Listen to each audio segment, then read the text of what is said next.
வணக்கம் ஸ்டூடெண்ட்ஸ், மறப்போம் மன்னிப்போம். ஸோ இன்னைக்கு என்ன பார்க்க போறோம்னா tri state buffer. Tri state buffer buffer தெரியும். அது என்ன ட்ரை ஸ்டேட் பஃபர் அப்படின்னா பேர்லயே இருக்கு. ட்ரை ஸ்டேட், ட்ரைனா டிஆர்ஒய் இல்லது டிஆர்ஐ, ட்ரைனா த்ரீங்கிற மீனிங்.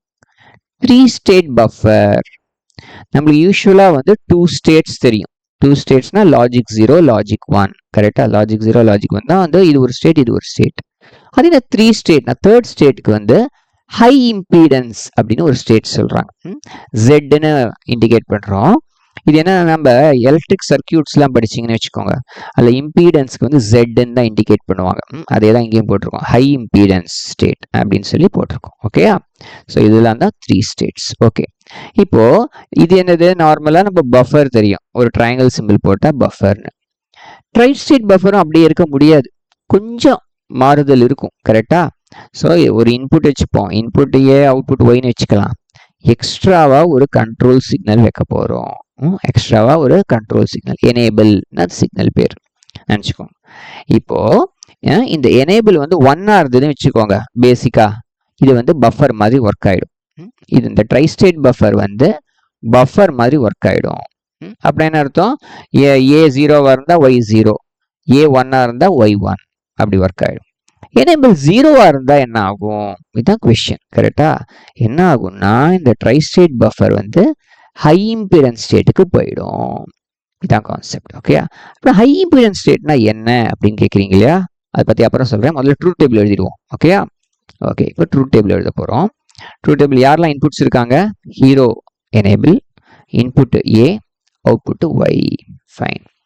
இப்போ எனேபிள் வந்து 1ஆ இருந்தா, யூஸ்வலாக 0க்கு எழுதினோம் முன்னாடி டிகோடர் இருக்கலாம். எனேபிள் 1ஆ இருந்தா ஏ 0வா இருந்தா ஒய் 0. எனேபிள் 1 ஏ 1ஆ இருந்தா ஒய் 1. இது நம்மளுக்கு தெரிஞ்சது. இது பஃபர் மாதிரி ஒர்க் ஆயிருக்கு.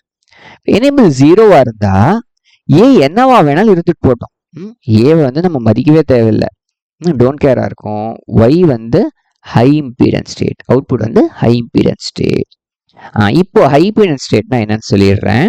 ஹை இம்பீடன்ஸ் ஸ்டேட்னா ஒன்றும் இல்லை, நம்ம அவுட்புட் இருக்கு இல்லையா, இதான் நம்ம இதுதான் சர்க்கியூட்னு வச்சுக்கோங்க. நம்ம சர்க்கியூட்ல நிறைய கனெக்ஷன்ஸ்லாம் இருந்திருக்கு. இந்த இடத்துல நம்ம ட்ரை ஸ்டேட் பஃபர் இருக்கு, இங்கே எனேபிள் இருக்கு.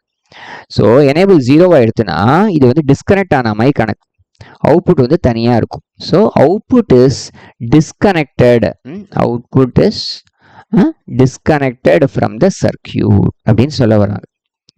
அப்படியே தனியாக பாவம் கைட்டு விட்டாங்க அவரை, அதுதான் சொல்ல வராங்க. ஓகே, இவ்வளோதான். இது மட்டும் தெரிஞ்சுக்கோங்க போதும். இது எங்கே யூஸ் பண்ணுறாங்கன்னு கேட்டிங்கன்னா, மைக்ரோ ப்ராசஸர், மைக்ரோ கண்ட்ரோலர்ஸ்லாம், ஓகேயா, மெமரி இன்டர்ஃபேஸிங்னு ஒன்று பண்ணுவாங்களாம்.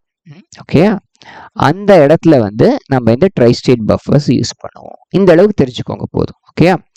So if enable is 0, then output goes to high impedance state, that is output is disconnected from the circuit, used in microprocessors and microcontrollers in memory interfacing. Okay, super, புரிஞ்சுதா?